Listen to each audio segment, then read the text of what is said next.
Welcome students, welcome you arts academy class 12th political science chapter समकालीन विश्व में अमेरिकी वर्चस्व। टॉपिक वर्चस्व ढांचागत ताकत के रूप में।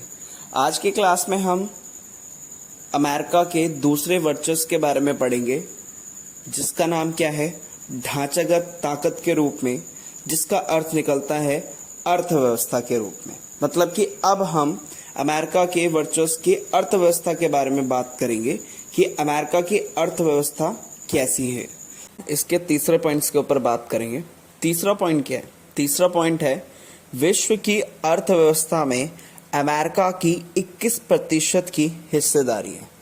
तो ये ढांचागत जो इसका वर्चस्व है अमेरिका का, इसका तीसरा रीजन ये है कि विश्व की अर्थव्यवस्था में, अर्थव्यवस्था मतलब कि वर्ल्ड की इकोनॉमी में सिर्फ और सिर्फ 21% की अकेले की हिस्सेदारी किसकी है? अमेरिका की है।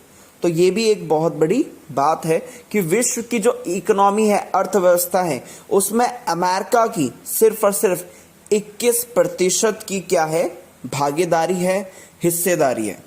नेक्स्ट पॉइंट की बात करते हैं। तो इसमें क्या आता है? विश्व की अर्थव्यवस्था का एक भी क्षेत्र ऐसा नहीं है जिसमें अमेरिका की 3 कंपनियों में से एक नहीं हो। मतलब इसका कहने का मतलब यह है कि एक तो विश्व अर्थव्यवस्था में अमेरिका 21% की हिस्सेदारी रखता है, और विश्व की अर्थव्यवस्था में, या फिर हम बात करें विश्व की अर्थव्यवस्था का ऐसा कोई भी क्षेत्र नहीं है जिसमें अमेरिका की 3 कंपनियां ना हो। मतलब कि विश्व की अर्थव्यवस्था में अगर हम बात की जाए तो विश्व की अर्थव्यवस्था में ऐसा कोई भी क्षेत्र मतलब क्या होता है? अर्थव्यवस्था के मुख्यतः 3 क्षेत्र होते हैं, एक तो प्राथमिक, द्वितीय और तृतीयक। तो अमेरिका की बहुत सारी, मतलब कि अमेरिका की 3 ऐसी कंपनियां हैं जो विश्व की हर क्षेत्र में है। तो इसमें यही कहने की कोशिश करता है कि विश्व की अर्थव्यवस्था का ऐसा कोई भी एरिया, ऐसा कोई भी क्षेत्र नहीं है जिसमें अमेरिका की 3 कंपनियां ना हो। तो ये था हमारा थर्ड पॉइंट। होप सो आपको समझ में आया होगा। Thank you.